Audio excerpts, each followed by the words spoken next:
Judith, you are live. Hi, this is Judith Butler, and I'm at the Jewish Voice for Peace offices in Oakland, California. And I'm here today to talk to you about two issues. The first is the charge that some people make that support for the boycott, divestment, and sanctions movement is anti-Semitic. This is a claim that forms the basis of new legislation introduced in the House of Representatives in the United States that would effectively criminalize support for BDS.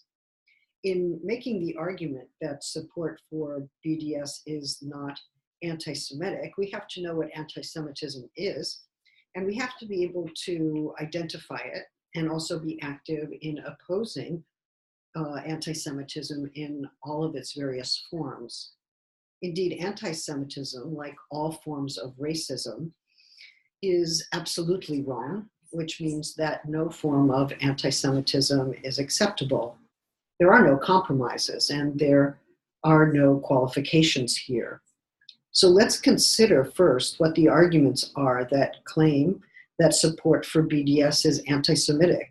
And then let's consider where and how anti-Semitism works and how best to oppose it. Those are the two issues I want to address today. Indeed, I want to put forward an argument as well that politically, support for boycott, divestment, and sanctions is just, that it is a support for a social justice movement, and that it does not imply anti-Semitism. I also want to put forward that our support for BDS should not and cannot remain just if it in any way accepts anti-Semitism. So there are two claims of justice: the justice that belongs to Palestinian enfranchisement, to the right of political self-determination that has been denied to Palestinians for too long. And there's another claim, which is that anti-Semitism, like all forms of racism, is wrong, and that it is important for all of us to be able to say what it is and what it is not in order to commit ourselves to fighting the forms of anti-Semitism that exist. Of course, in all of these debates, there are contested definitions. I do not deny this. What constitutes Palestinian rights of self-determination? What constitutes anti-Semitism? When we claim to be for the first, Palestinian self-determination, and against the second, anti-Semitism, we have to be able to say what we are supporting and what we are opposing. And that means that we have to do some reading, engage in conversations, and be part of an ongoing public debate on both of these issues. Why is this so urgent? Well, it's urgent not only because, in the United States at least, there is this new bill introduced into the House of Representatives, and new state bills, such as those introduced in Massachusetts, that seek to criminalize support for BDS. There are also efforts in Germany and Canada to pass legislation that effectively prohibits support for BDS on the grounds that BDS is anti-Semitic. So we need to get our arguments together. The House of Representatives bill seeks to broaden existing regulations governing exports to prohibit US citizens from complying with a request issued by a foreign government to honor a boycott against governments considered friendly by the US. The proposed changes to those export regulations would, if approved, prohibit US citizens from supporting boycotts approved by the European Union and the United Nations against the State of Israel and against the settlements in the West Bank. Also barred by this proposed legislation would be inquiries, that is to say, information inquiries into the boycott, which would include efforts to gain information about them. What's new about this legislation, and enormously consequential and frightening, is that violations of this law, if it were approved, would include a civil penalty of up to $250,000 and also a criminal penalty of $1 million and up to 20 years in prison. The defenders of this bill claim that it pertains only to commercial conduct, but not to free speech. In other words, one could call for a boycott that would restrict commercial exchange, but the restriction itself would be illegal, which means that BDS could not be legally realized. But right now, the ACLU, JVP, and several other organizations, representative senators like Elizabeth Warren and Elizabeth Clark, have all argued that the proposed bill constitutes an unfair and unconstitutional restriction on free speech, and in particular, the right to express a political belief. To support that argument, we need to make clear, first of all, that boycotts as forms of political expression have a long and important history, and that BDS belongs properly to that history. And secondly, that to support BDS is an increasingly effective international strategy for opposing the continuation of unjust policies by the State of Israel, and that it is in no way directed against the Jewish people.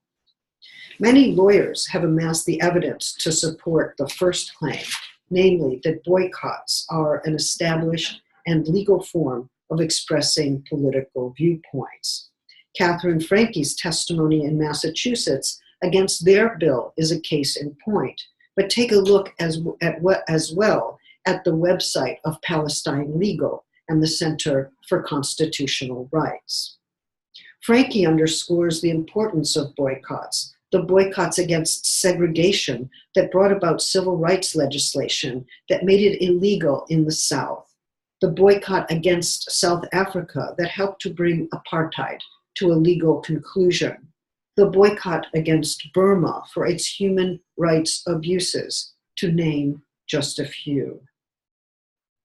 For those who argue that the boycott is anti-Semitic, and this is an argument currently circulating in the US, Canada, and Germany, we have to understand the argumentation well. But in Germany in particular, we should not underestimate the difficulty of even having this debate in public. There is, of course, a widespread fear that given the history of boycotts against the Jewish people, centuries of boycotts against the Jewish people, many Germans feel that it would be very difficult for them to associate with, to support a boycott that would affect Jewish people. They would fear that such a support for BDS would be either construed as anti-Semitic by others or would be motivated by anti-Semitic feelings or attitudes.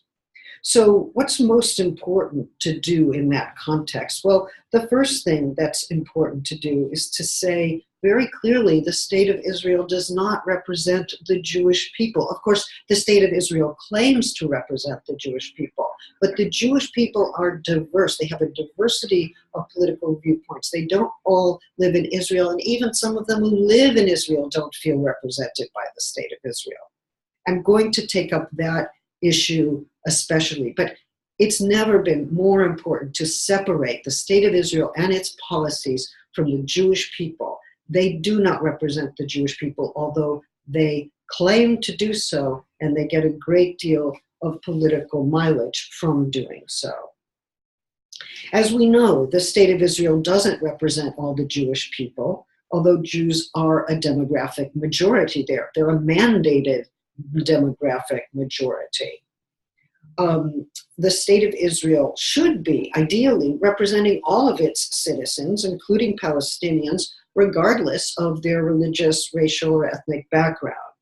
In other words, the argument against BDS on the grounds that it is anti-Semitic assumes that the State of Israel is the same as the Jewish people, and the State of Israel is, of course, interested in promoting that idea as well. But it's that very idea which is part of the problem. A state should ideally represent all of its citizens equally, and citizenship should be accorded on an equal basis. One of the radical injustices committed by the State of Israel is its treatment of Palestinians as second-class citizens. Another is the denial of rights of citizenship to the millions living under occupation, including those in Gaza. Palestinians have the right to be a citizen somewhere. They have what Hannah Arendt called the right to have rights. Indeed, if there were such rights, perhaps there would be no boycott, for those rights would include rights to political self-determination, to equal treatment, to reparation for stolen lands and lost community.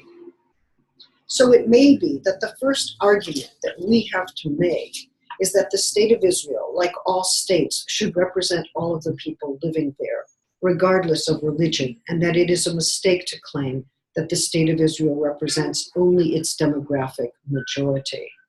Indeed, it is unjust for a state to represent only its demographic majority. And though the state of Israel has international support of Jewish communities, for sure, it also has Jewish critics throughout the world. And there are a growing number of Jews in the diaspora that have little relation to the state of Israel and certainly do not feel represented by it. So let's insist both on the failed representative politics of the state of Israel and the complexity of the global Jewish population. Once both of those are clear, it's no longer possible to say with ease that the state of Israel rightly represents the Jewish people.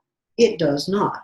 In fact, groups like Jewish Voice for Peace, in their very action, show that the claim is wrong. We are not represented by that state, and that state has failed to emerge as a representative democracy worthy of the name.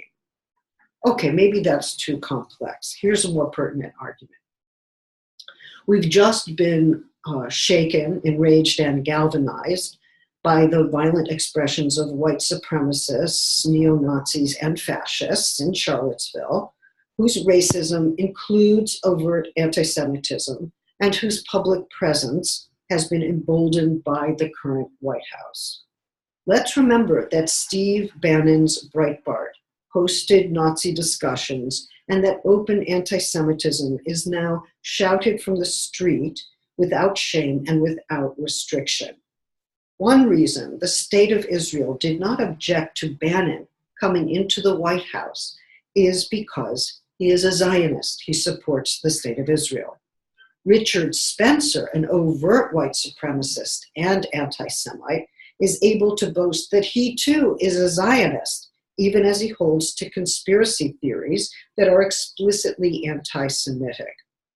Perhaps you read his remark this morning addressing a reporter at Haaretz. Here goes. This is Richard Spencer.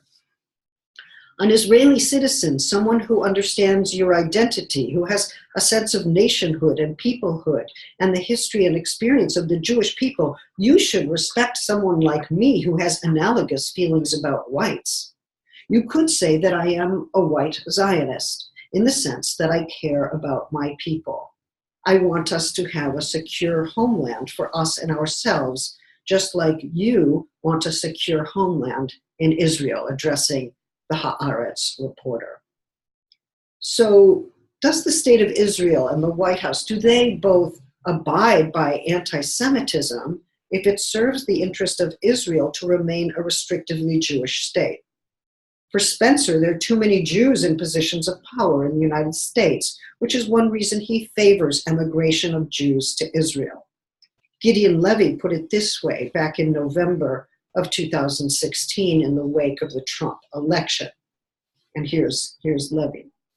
All of a sudden, it's not so terrible to be anti-Semitic. Suddenly, it's excusable as long as you hate Muslims and Arabs and love Israel. The Jewish and Israeli right has issued a sweeping amnesty to anti-Semitic lovers of Israel. Yes, there is such a thing, and they're en route to taking power in the United States. That was November 21st. So who is it who is accommodating anti-Semitism? Is it BDS, or is it in fact the state of Israel and its supporters in the White House? The problem we're now confronted with is the following.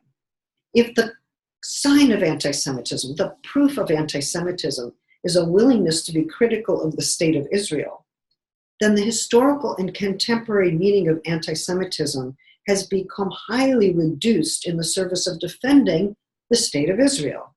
It does not matter if someone has hideous things to say about the Jews, their monopolies, their hygiene, their looks, their communism, the presumption that they all have Ivy League education, they're running all the financial institutions, they control all aspects of government. These are explicitly anti-Semitic claims. All of those claims are anti-Semitic slurring. But if the person who says all those things and defends and promotes the state of Israel, that is to say, is a Zionist, then the anti-Semitism is suddenly, inexplicably acceptable. Actually, if the only contemporary sign of anti-Semitism is the support for BDS or open criticism of Israeli policy, then all those falsehoods, lies, are no longer recognized as anti-Semitism. For anti-Semitism has become identified as anti-Zionism or as BDS, which are different, by the way, or openly critical attitudes towards the state of Israel, which is yet different again. The new version of anti-Semitism vacates the term of its descriptive powers. It does not matter what any of us feel about being Jewish, nor does it matter what hopes we might have for justice that emerge from Jewish social justice movements. We are all, to the degree that we are Jewish and supportive of boycott, divestment, and sanctions, we are all apparently anti-Semites, self-hating. Who knew? Despite what we say and feel, given our support for BDS.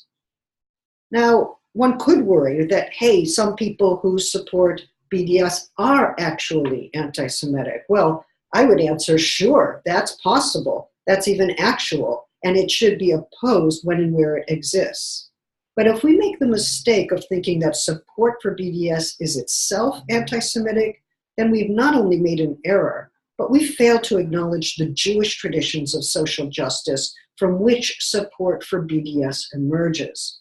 This is not about being self-hating. It's about a vision of justice that Jews maintain with a wide range of other people.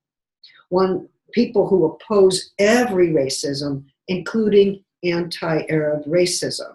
So we might then respond to the critics and ask them, who is it really who is willing to accommodate anti-Semitism for their own political ends? That would be Netanyahu's regime, but also, and this is an important point, the Bannon and Spencer support for Israel is support for white supremacy. On the one hand, there's the anti-Semitic belief made by Spencer and shared by his followers that Jews are too powerful and should return the United States to the non-Jewish white people who claim to be its rightful owners. On the other hand, they can constitute an Ashkenazi majority in Israel that supports white supremacy there. Sorry, I'm laughing, it's hideous. And so furthers their own aims. Those domestic hierarchies within Israel keep the Mizrahi and the Palestinians in their different sites of subordination. So for us then, the question is not whether support for the boycott, divestment, and sanctions movement is anti-Semitic, but whether the claim that the state of Israel makes to represent Ashkenazi Jews does not assist a form of white supremacy and a form of state racism. So then our point, is not only to underscore that the state of Israel accommodates anti-Semitism at the same time that it seeks to redefine anti-Semitism as anti-Zionism, but that the state of Israel also furthers a form of white supremacy with its anti-Semitic allies that pervades its laws, its policies, and its occupation. Finally, then, it may be possible to say that for some, the historical or contemporary experience of anti-Semitism leads to forms of nationalism. But for others, that same experience of anti-Semitism has led to forms of solidarity with other subjugated peoples. For those who pursue the route of Jewish nationalism, the struggle against anti-Semitism is the sole goal. But if anti-Semitism is one of many forms of racism, then the struggle against anti-Semitism makes no sense apart from the struggle against every racism, and that includes state racism. So the problem is not that BDS discriminates against Jews, but that BDS opposes state-sponsored forms of discrimination, and that Jews who support BDS recognize that all forms of racism are equally abominable and must be opposed, including anti-Semitism. That is, in its real and present danger, as we have seen in Charlottesville and will see again in the coming months. Thank you for your time. I think I'll take a couple of questions online or okay, maybe not. Maybe we'll meet again another time. Thanks for your attention.